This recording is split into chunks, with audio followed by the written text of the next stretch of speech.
Guenther Steiner, one of the most lovable characters on the grid, has seen his 8-year tenure with Haas come to an end, and this has opened up a Pandora's box full of opportunities for both sides. Although he was replaced immediately by an inside hire, Steiner's knowledge of the sport as well as his experience are way too valuable to be left aside, and with him being the third most experienced team principal on the grid, many of the teams would kill to have a member like him on their side. With this in mind, where could Steiner take his experience? And more importantly, did Haas do the right thing by replacing the mischievous Italian?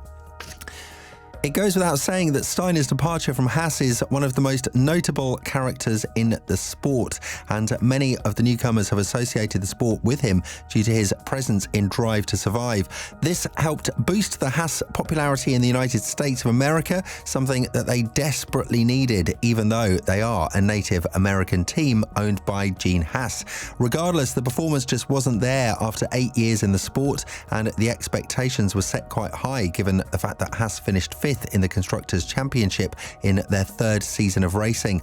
But finishing dead last twice in the last 3 seasons has its consequences, and no matter the charisma of Steiner, it's safe to assume that there could have been some improvements in the performance of Haas with a bit of better management. Although this is a team that buys the majority of the parts from Ferrari and has another company design their chassis, which is a highly economical and low-risk way of leading an F1 team, it does come with its own consequences, not being able to understand what is essentially wrong with the car. And this is the divergence point between Guenther and the team owner Gene. The Italian was said to believe that they needed to expand the current factory in Banbury, while Gene did not believe that Guenther has what it takes to be part of that project. Before we get into this, let's see what Gene had to say about this situation and what was the primary reason for Steiner being let go of the team. As we all know, Guenther has made his fame thanks to his communication and management skills with troublesome drivers, such as the handling of Nikita Mazepin and Mick Schumacher's cases in 2 consecutive years. Be that as it may, though, there is a lot more to achieve in a sport than managing mischievous drivers, and Gene believes that this is a part in which the new team owner will succeed much more than Steiner. Adding to this matter, the American went on to say, "It came down to performance. Here we are in our 8th year, over 160 races. We have never had a podium. In the last couple of years, we've been 10th or 9th. I'm not sitting here saying it's Guenther's fault or anything like that, but it just seems like this was an appropriate time to make a change and try a different direction, because it doesn't seem like continuing with what we had is really going to work." I think Guenther had more of a human type approach to everything with people. He was really good at that. Ayao is very technical. He looks at things based on statistics. This is what we are doing badly and where we can do better. It's a different approach. We really do need something different because we weren't really doing that well. Like I said, it all comes down to 8 years in, dead last. There is nothing more I can say about that. What is even worse news for Guenther is that the new team boss, Komatsu, said that the anger between the team members and the high-profile staff was growing, given the fact that they were lacking performance on many fields and the results just weren't there. The team introduced a B-spec car in Austin, their home race, for them to be completely annihilated by the rest of the grid, and for Hülkenberg to say that the car did essentially nothing as the team is back to point zero. Obviously, the goals for 2024 are high, and maybe the financial planning as well as the operation of the team will change.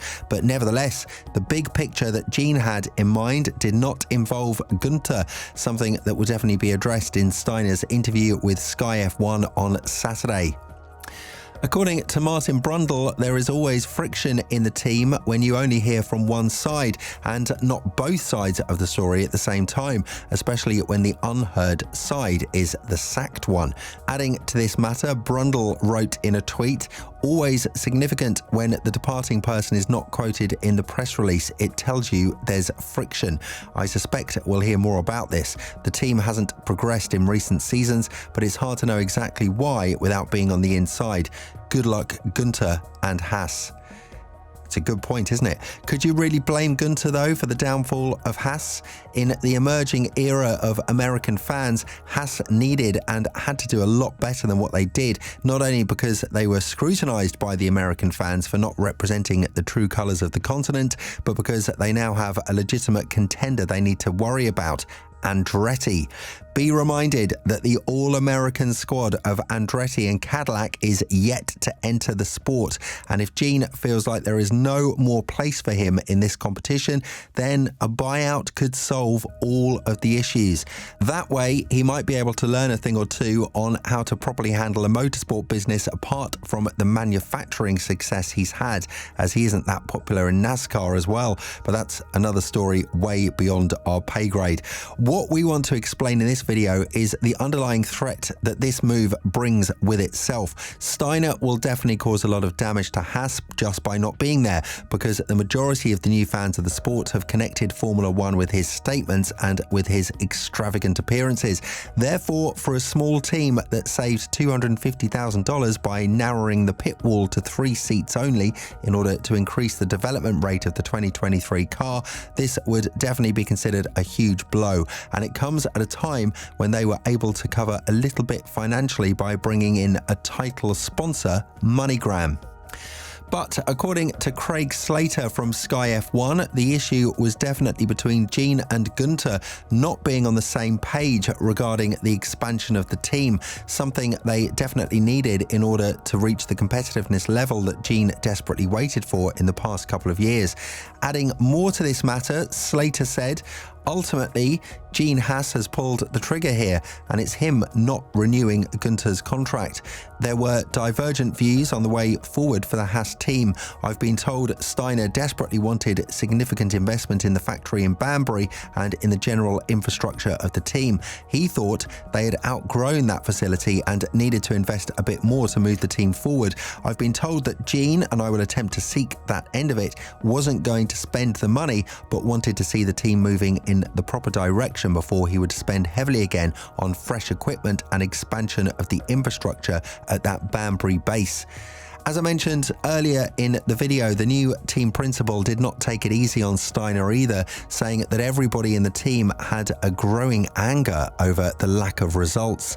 With his prior knowledge as a tyre engineer in Bar, as well as being the performance engineer, race engineer, and chief race engineer at Lotus for 10 years, Komatsu brings a lot to the table. His words definitely have their own weight. So when talking about what could change in the foreseeable future, and what was essentially wrong with the team in the past couple of years, he added, "We are a performance-based business. We obviously haven't been competitive enough recently, which has been a source of frustration for us all. We have amazing support from Gene and our various partners, and we want to mirror their enthusiasm with an improved on-track product.